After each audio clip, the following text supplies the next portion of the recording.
How to fix Messenger search conversation not working. So if you want to fix Messenger's search conversation not working, so whenever you're trying to open the Messenger app, you're inside a certain conversation, you want to simply tap on this option, tap on the three dots option here, or maybe you want to go to this search conversation and it's not actually working. One of the reasons could be your internet connection, so make sure that your internet connection is working just fine. Then once done, what you can also do is long press the Messenger app icon, tap the I button over there, go to storage, clear cache, and you can also try to clear the data.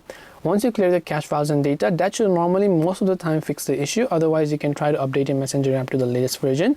Otherwise, if you're trying to search something inside this and there is not, it says that no result found or something like that, right? Then in that case, it could just mean that particular result does not exist inside it. So instead, you want to actually find something that you have inside of it, then you'll be able to locate them inside your conversation.